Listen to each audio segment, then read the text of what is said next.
Eu trouxe um experimento para cá que usa apenas óleo, água. Esse óleo de cozinha? Óleo de cozinha, comum. Tá? E como no laboratório tudo é reciclável, chega algum momento que a gente vai pingando a água nesse óleo, porque é disso que se fala, é disso que se trata essa experiência. Chega uma hora que ele fica inviável. E aí o que a gente faz com ele? A gente joga fora? Poluindo muita água? Não. A gente vai transformar ele em sabão. Então, o que é esse experimento? A gente vai acompanhar a viagem de uma gota de água numa garrafa de óleo. Então, a gente vai usar o celular, porque a gente vai cronometrar essa viagem dessa gota. Como a nossa garrafa é pequena e a gente está fazendo um experimento de modelagem matemática, a gente vai estar falando do deslocamento dessa gota num espaço pequeno. Então, a gente pode simplificar a realidade. É isso que é modelar. A gente vai desprezar o atrito, que freia a nossa gota, e a gente vai desprezar também a aceleração da gravidade. Olha, matemática, aceleração, gravidade, sim, é física. Tá esse é um experimento da física. A gente joga uma gota de água, e se a gente jogar com uma altura suficiente, ela vai se deslocar, ó. Se eu jogar muito de pertinho, tá jogando uma aqui muito de pertinho. Olha, ela fica aqui na superfície. Se eu jogar muito de pertinho. Muito de pertinho. Por quê? Por causa da tensão superficial do líquido. As moléculas ficam muito mais próximas. Tá? É por isso que a gente pode jogar, por exemplo, uma pedra na superfície de um lago e a pedra faz tum, tum, tum. Vai quicando. Vai quicando. É por causa da tensão superficial do líquido. Então a gente tem que fazer isso de uma certa altura. E a nossa gotinha vai se movimentar. Só que a gente tem que relacionar coisas. Então, a gente tem que fazer medições, porque não tem como você registrar alguma coisa se a gente não medir. Então, eu vou precisar da sua mão, que a gente vai inventar uma unidade de medida agora. Me empresta o seu dedo. Então, a gente vai marcar o ponto 0. Pode ser qualquer ponto. Seu dedo vai ser a nossa unidade de medida. Vai ser 1 land. Boa. 1 land. 1 land. Então, isso aqui é 0 lands, 1 land, 2 lands, 3 lands, 4 lands.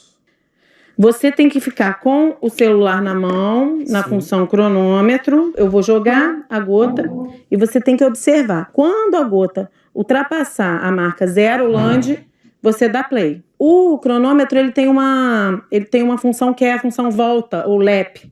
Então, a cada vez que a gota ultrapassar uma marca, um land, você vai apertar a função lap. Essa é a primeira etapa da modelagem, que é a produção dos dados.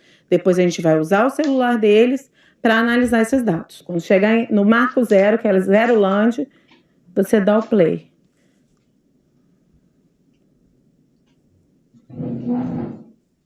Pronto. Muito bem. Terminamos. Então, o que a gente vai fazer agora? A gente vai analisar esses dados. A gente vai ver o que aconteceu. A gente pega esses dados que a gente tem, que é o espaço, 0, 1, 2, 3, 4 lands, e a gente vai relacionar com o tempo. Então, a gente vai chegar na ideia de função. Só que eu não falei para o aluno, eu não fiz enunciado, eu não dei a definição, eu mostrei que uma coisa depende da outra. O tempo que a gota demora entre uma marca e outra depende da unidade de medida que a gente escolheu. Um dedo. Se eu tivesse escolhido uma mão, a quantidade de tempo que ela ia demorar entre uma marca e outra ia ser diferente. Sim. Isso é função. É quando uma grandeza depende da outra grandeza. Aí agora, o que a gente vai fazer? Eu preciso de um quadro. A gente pode? Então vamos ao quadro e vamos levar os nossos dados.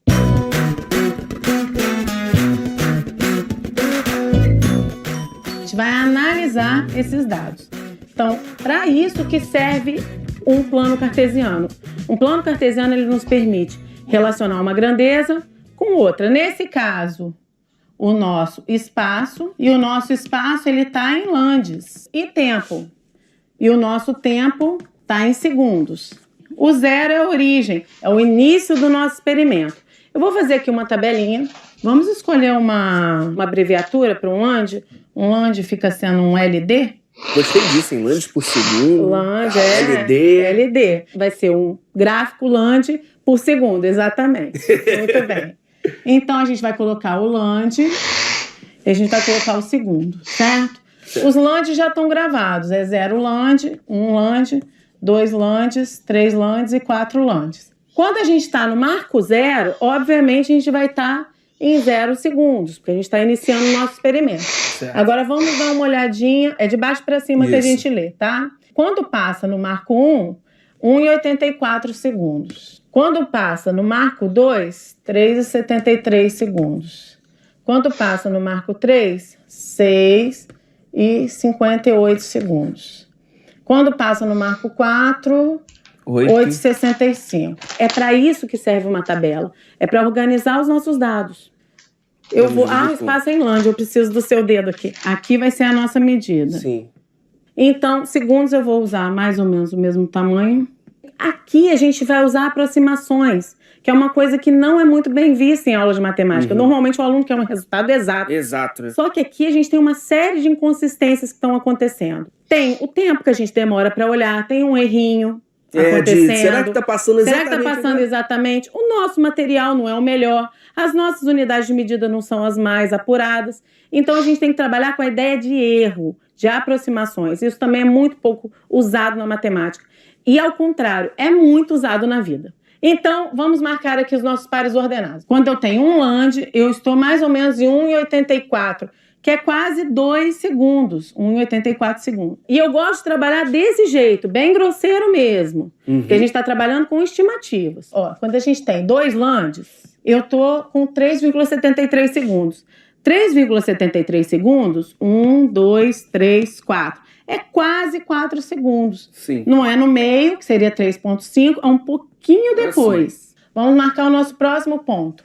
Quando eu tenho 3 Lands, eu vou ficar com 6,58. Eu preciso de 5, 6, 7 segundos. Porque eu tenho que chegar muito próximo dos 7 segundos, mas nem tanto. 6,5 está entre 6 e 7. Então, a gente vai fazer agora o último dado que a gente tem, que é 4 e 8,65. Então, vou ter que chegar em 8 segundos, 9 segundos. Não preciso estimar mais. 8,65 é para lá do meio, é um pouquinho depois do meio, e vai se encontrar com 4 Lands. Quando eu uno esses pontos, eu posso ter uma ideia de como que a minha gota se comportaria nos estágios intermediários, em 1 Land e meio, 3 Lands e meio, 4 Lands, 5, 6, 7, 8, 9, 10. Eu posso prever o futuro da minha gota. Então eu pego, vou ligar só 2 pontos, não preciso ligar mais do que 2. E essa reta, ela vai me dar uma boa ideia de como essa gota vai se comportar no futuro. Claro, lembrando, eu estou desconsiderando a aceleração da gravidade, eu estou desconsiderando o atrito, que vai freando a minha gota. Certo. Então, se eu tiver uma garrafa infinita, obviamente que esse comportamento muda. Quando eu traço essa reta, eu vejo que as nossas observações foram boas. A nossa gota está se deslocando em velocidade constante, isso significa que ela cobre mais ou menos o mesmo espaço no mesmo tempo. Isso é fundamental para entender função afim, que é isso aqui. Função afim. E a gente está aqui fazendo tudo isso que você nem tocou no nome. Exatamente, nem toquei no nome. Então a gente vê que alguns pontos aqui estão fora da curva. Isso que é ponto fora da curva. É ponto fora da curva. Isso significa que a gente errou um pouquinho na hora de olhar, demorou um pouquinho para apertar o cronômetro, mas tudo bem. O que não pode é a gente ter um ponto fora da curva aqui, mas mais ou menos perto da curva, tá tudo bem. Essa foi uma boa coleta de dados e a gente conseguiu uma boa aproximação para a nossa função afim.